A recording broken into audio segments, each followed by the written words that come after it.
Welcome to the deep dive. Today we're digging into something pretty special. The 2007 Shareholder Letter from Fairfax Financial Holdings, FFHL.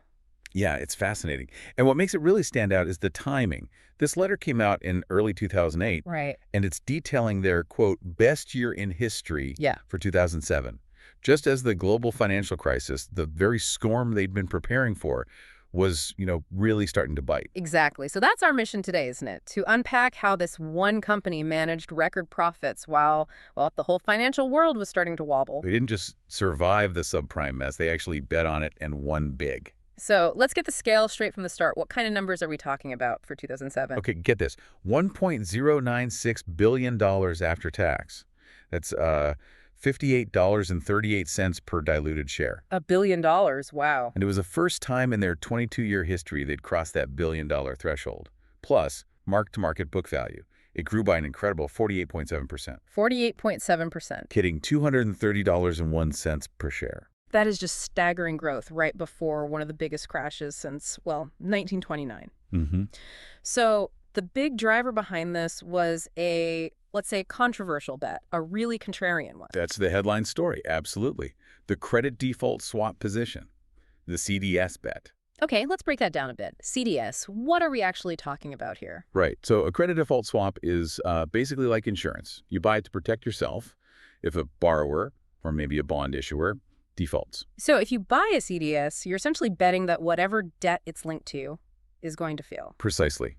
And Fairfax wasn't just betting on any old bonds. They were targeting these supposedly super safe structured credit products. Think indices tracking subprime mortgage debt, like the ABX indices. The stuff everyone thought was rock solid at the time. Exactly. And these were long-term bets, mostly 5-year swaps they'd bought years earlier. Okay, so they put this bet on years before 2007. How was it looking, say, at the end of 2006? Terrible, frankly. The market was still, pretty euphoric, their CDS contracts, down 75% on a mark-to-market basis. Yeah. Ouch! Down 75%. They must have been bleeding cash on paper, at least. They were. And the letter actually says the team had to swallow hard. But then, incredibly, they decided to buy more swaps in early 2007. Wait, really? Down 75% facing all that pressure, and they doubled down. They did. It shows, well, immense conviction. Psychological strength, really. But how did they justify that? Losing so much on paper, shareholder scrutiny must have been intense. Why hold on, let alone buy more? Their justification was all about fundamental value. They believed the price of this insurance, this protection against a crisis, was just ridiculously cheap compared to the actual risk they saw building up. So I thought the market was totally mispricing the risk in these complex products. Completely. They saw the underlying loans, the subprime stuff, as toxic no matter what AAA rating was stamped on the package. Okay, so they held their nerve. Let's look at mid-2007. How were things then? Right, so June 30, 2007, they'd spent $341 million on these swaps, covering about $18 billion in notional value. And the market value? Still underwater. Only $198 million. Still down significantly. So what happened in the second half of '07? What finally, flipped that switch? Well, the credit concerns, as they put it, finally became reality. The big turning point was really July and August 2007. Ah, the Bear Stearns hedge funds. Exactly. Those funds, stuffed with these mortgage products, collapsed. Then the commercial paper market started seizing up. Suddenly, everyone realized liquidity was drying up, systemic risk was real. And the insurance they held suddenly became very valuable. Very valuable. Explosively so. By the end of December 2007, the market value of their CDS position shot up to $1.3 billion. Billion with a B. Yeah.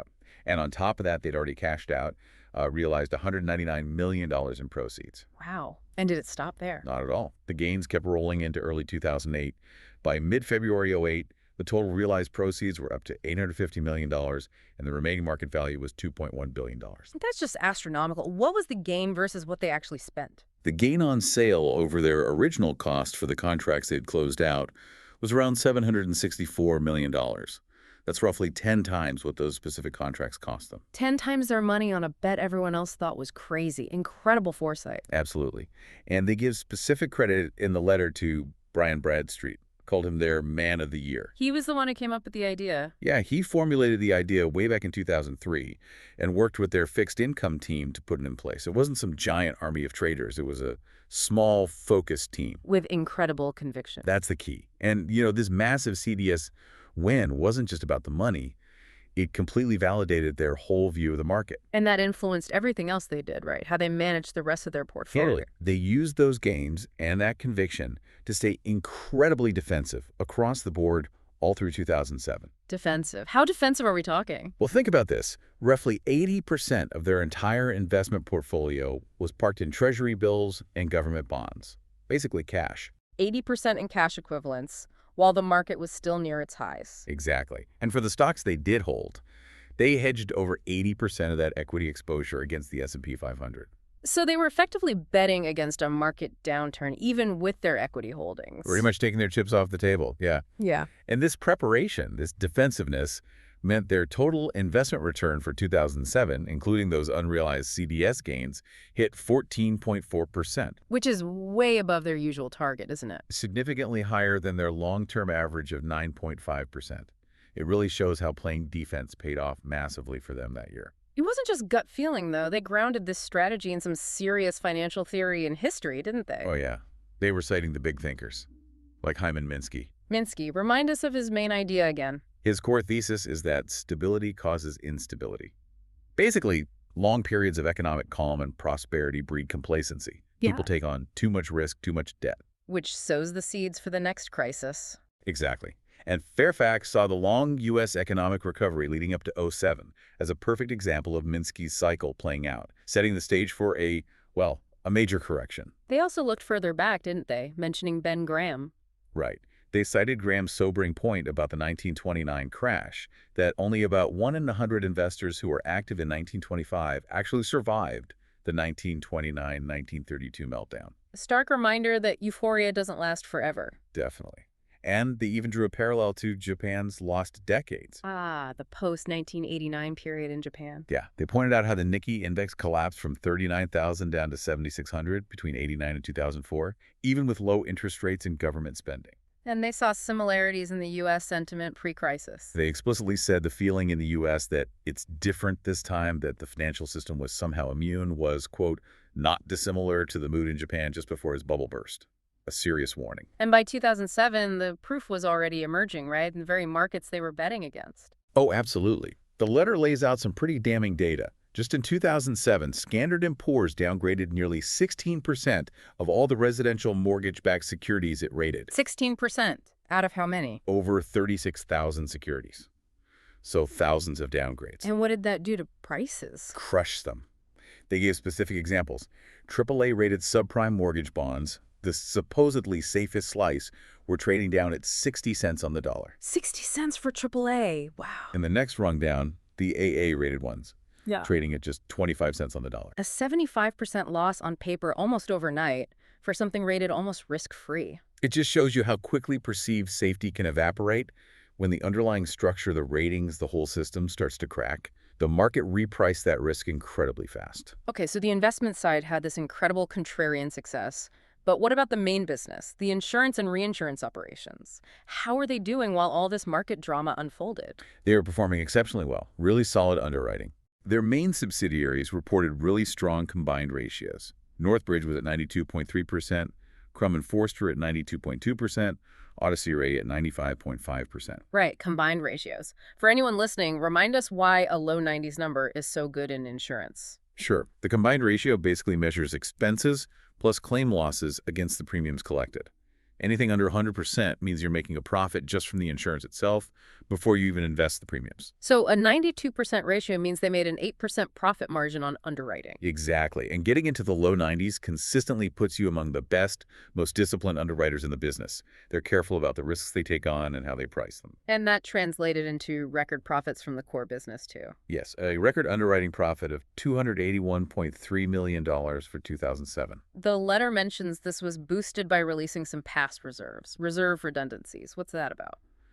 Yeah, that's basically an accounting thing. It means in previous years, they'd set aside a bit more money than ultimately needed to cover claims from those years. Being cautious. Right. So when they finalized those old claims and found they had excess money set aside, releasing those reserves gave a nice little one-off boost to the 2007 profit number, about 2.3 percentage points on the combined ratio. Got it. So strong core performance, and that strong underwriting is what generates Fairfax's real magic ingredient, right? Float. That's the engine. Float is essentially the money insurance companies hold temporarily. It's the premiums collected but not yet paid out as claims. Money they get to invest for their own benefit. Exactly. It's the sum of their reserves and unearned premiums minus some receivables.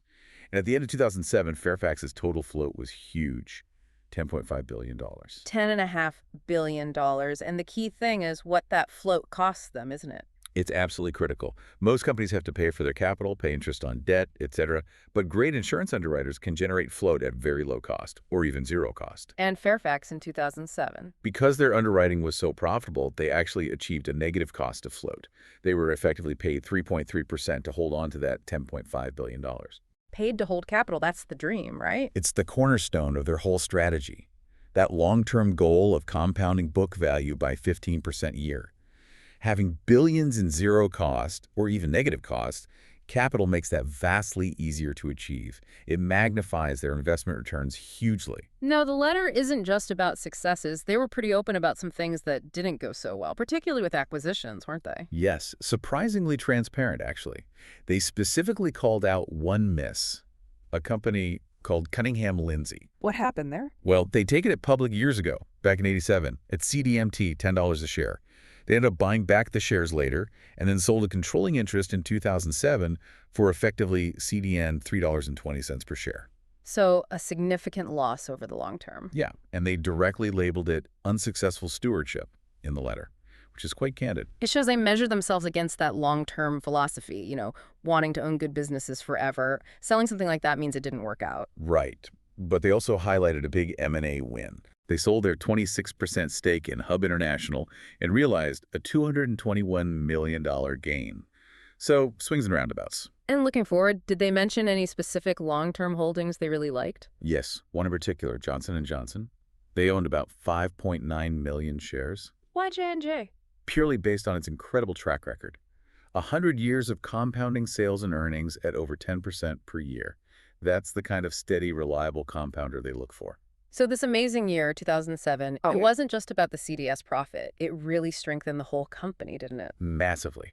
Their cash at the holding company level jumped to almost $1 billion, and their debt-to-equity ratios improved significantly. So they were building a war chest, really. Exactly. They used those extraordinary profits to make themselves even more financially robust, even more defensive, ready for the storm they knew was coming, and ready to potentially deploy that cash when assets got really cheap. Okay, so let's try and wrap this up for everyone listening. What's the big takeaway from digging into this 2007 letter? Well, I think in summary, 2007 for Fairfax was this incredible validation of disciplined, really contrarian investing. That huge CDS bet paying off. Right. It allowed them to generate these record profits and basically insulate themselves from the chaos that was just starting, chaos they predicted, using history and sound financial reasoning. And it underlines that whole long-term value approach, doesn't it? You have to be willing to look wrong, maybe for years. Uh-huh. You absolutely do.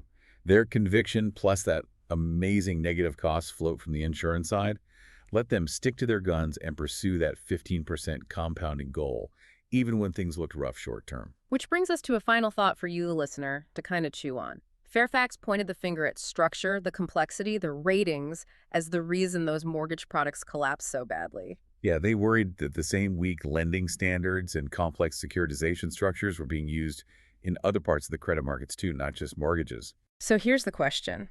If AAA-rated mortgage bonds could drop to 60 cents on the dollar almost overnight because the structure turned out to be fragile, what complex, maybe highly rated structures exist in the financial world today? Right. Things that people assume are safe because of how they're built, because of ratings, because of diversification. But might actually have hidden fragilities poised for a similar kind of rapid collapse if conditions change. Something to think about regarding what safety might really mean in your own portfolio.